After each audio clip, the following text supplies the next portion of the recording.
मुझे माननीय मंत्री जी का जवाब मिल गया, ठीक है, पूरा एक प्रश्न लेकिन उस प्रश्न को मैं दोबारा से फिर भी कुछ पोर्शन को पढ़ना चाहता हूँ।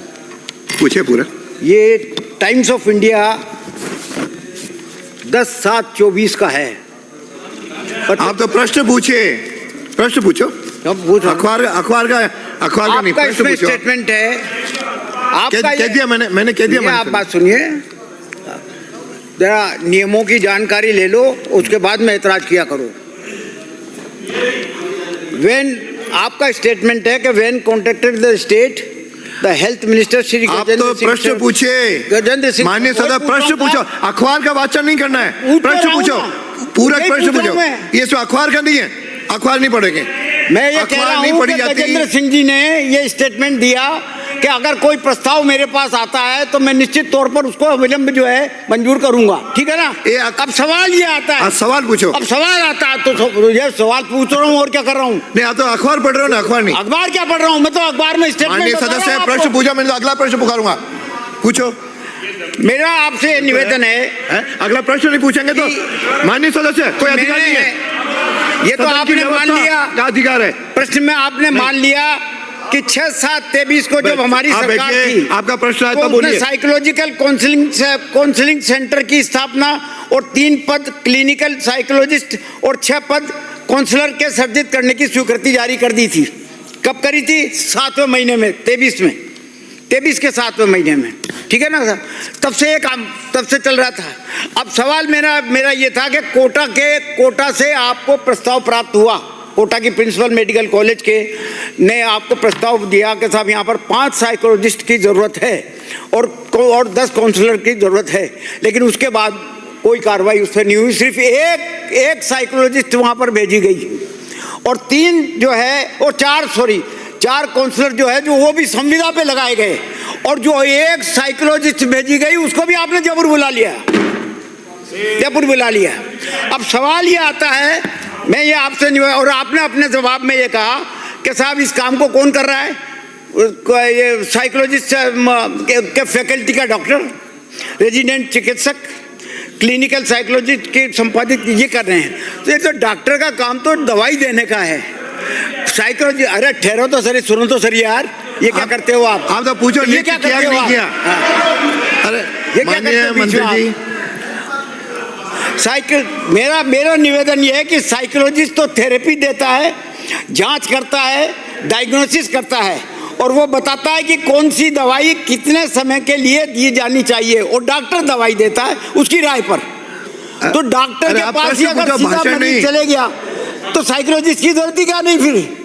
मेरा आपसे यह निवेदन है कि आप, पहला प्रश्न तो यह है मेरा कि आप साइकोलॉजिस्ट की और काउंसलर्स की नियुक्ति करेंगे न करेंगे, आपके पास सारे प्रस्ताव आ चुके।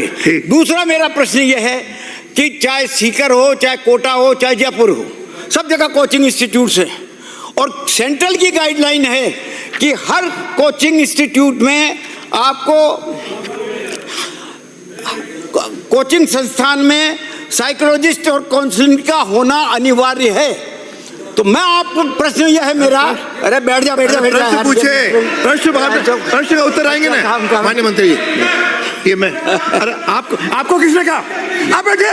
नो, मेरा रामकेश, मिस्टर शरण सिंह, ये बर्दाश्त नहीं होगा। आप बैठिए। उसके सरकार के मंत्री खड़े हो रहे हैं। मैं कहूँगा, आप नहीं कहोगे। नो अध्यक्ष जी, नो बैठिए, आप बैठो। जब वो काम मेरा कब है, I don't know it. No, sir, no अंकित नहीं हो, खड़े होते हैं। सरकार के मंत्री कैसे खड़े होते हैं? ये नहीं चलेगा। कितना गंभीर विषय है, कोटा के अंदर बच्चे सुसाइड कर रहे हैं, कितना गंभीर विषय, और ये मजाक उड़ा रहे हो। आप मजाक उड़ा रहे हो, नहीं रहे हो। जब जवाब दो आप, मंत्री जी जब सुन रहे हैं, जवाब देना चाहते हैं, आप जबरदस्ती। आपका बैठिए, आप प्रश्न हो गए। दूसरा आधा घंटा एक प्रश्न पढ़ोगे क्या? दूसरा प्रश्न मेरा, पहले उत्तर आने दो। मेरा दूसरा प्रश्न है, पहले उत्तर आने दो। आप भाषण कर रहे हो। मेरा दूसरा प्रश्न यह है, बैठिए। अरे बैठिए, अरे बैठिए। अरे इधर के लोग बैठे तो इधर खड़े होते हो। नो, मंत्री जी बोलो। अरे मंत्री जी सक्षम है उत्तर देने में। अध्यक्ष महोदय, जोधपुर, ठीक है, तुम्हारे लो। जयपुर और कोटा के अंदर साइकोलॉजिकल काउंसलिंग सेंटर्स खोले गए।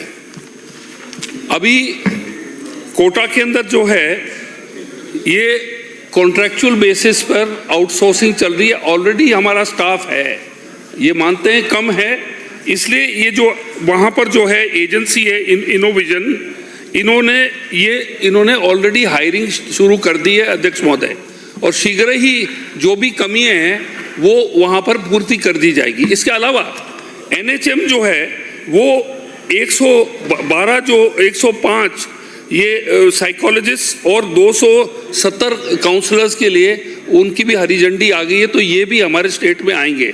इससे जो कोटा के अंदर जो वहाँ पर जो कमिट सुसाइड कर रहे हैं बच्चे, उसके ऊपर हमारा नियंत्रण रहेगा। इसके अलावा माननीय अध्यक्ष महोदय, माननीय सदस्य को बताना चाहूँगा, एक हमारा ये जो टेलीमानस हेल्पलाइन है जिसका नंबर 1889 है और 14416 है, ये बहुत ही इफेक्टिव रहा है।